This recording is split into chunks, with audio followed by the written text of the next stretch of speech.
Okay, something huge is happening right now across the corporate world. You could call it a shockwave, and it's being powered by artificial intelligence.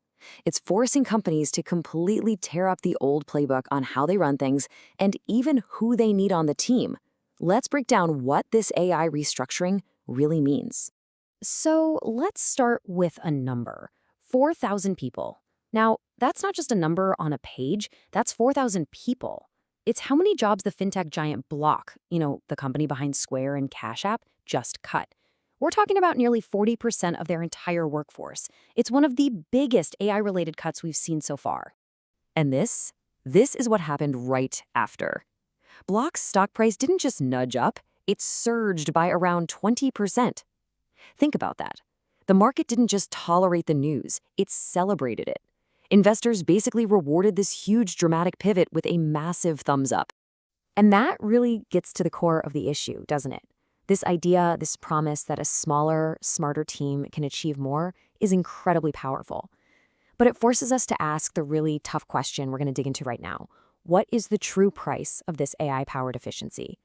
Here's the thinking right from the top.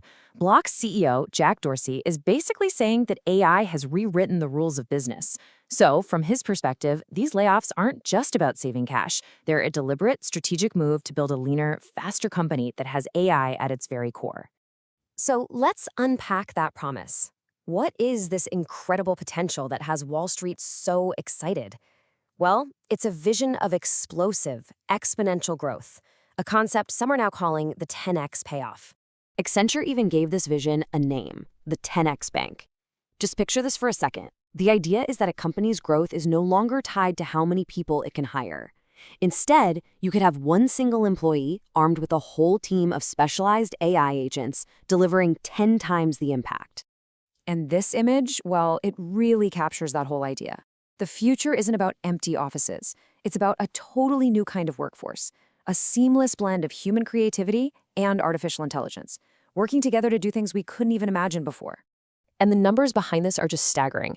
Accenture looked at the top 200 global banks and projected that if they really scale up AI, it could unlock, get this, 289 times billion dollars in global benefits. We're talking more revenue, way lower costs, a huge financial win. And listen, this isn't just some fantasy about the future. It's already happening. Banks that are using AI copilots are seeing real results right now. Migrating old, clunky systems is happening 30% faster. Developers are seeing a 40% productivity boost, and customer questions getting answered 50% faster. The gains are real. But, as with any big revolution, there's always a flip side. For every shiny promise, there's a price to be paid. And this relentless chase for AI-driven perfection has a deep and often pretty painful human cost. And it's paid by the people who are left behind. There's actually a clinical name for it, Layoff Survivor Stress. You'd think the people who keep their jobs would just be relieved, right? Well, it turns out it's often the exact opposite. It's this toxic mix of feeling guilty for your coworkers who are gone, anxious about your own job, and just a general insecurity that absolutely tanks your performance. I mean, look at this data from a leadership IQ study. It's just wild. Nearly 3/4, 74% of the employees who survived a layoff said their own productivity went down afterward. That directly attacks the entire reason for the layoffs in the first place. And that problem doesn't stay inside the company walls. It ripples outward. Almost 70% say product quality gets worse. Over 80% say customer service takes a nosedive. And remember Block? After those big cuts, insiders were literally describing morale as crumbling. So here's the bottom line on this part. The very people you are now counting on to build this amazing, hyper-productive, AI-powered future are often feeling angry, anxious, and guilty. And let me tell you, those are not the emotions that drive innovation. This quote from the study just says it all. It absolutely shatters that old-school management myth, the one that says survivors will be so grateful they'll work twice as hard. The data is clear. The exact opposite is usually what happens. Okay, so if the promise is so huge, but the price is so high, what do we do? Are we just stuck? Is there a better way to get all the benefits of AI without completely wrecking the human side of work? Well, let's talk about the path forward. The answer seems to start with totally redesigning what a job even is. The old way of thinking, with these rigid, fixed job descriptions, it's just not going to work anymore. The new model is all about fluid, intent-driven workflows. So instead of having a loan officer role, you might have a loan approval mission, where a human expert and an AI partner team up to get the best result.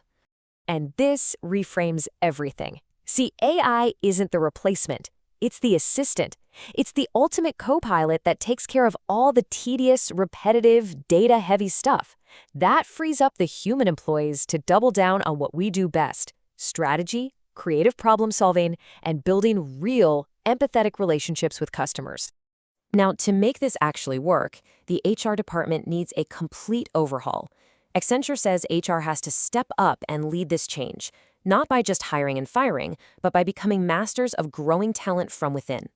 The whole game becomes about constant learning, building up AI skills, and really rewarding people who get good at working with these new tools. And this isn't just a theory. We have great examples of it in the real world. Take NatWest Group. They didn't downsize, they upskilled. They created a data academy and retrained more than 1,000 of their existing employees. And those employees then used their new AI skills to make the whole bank better at things like spotting fraud and running more smoothly. This is what the new winning formula looks like. It's not just about having the fanciest AI.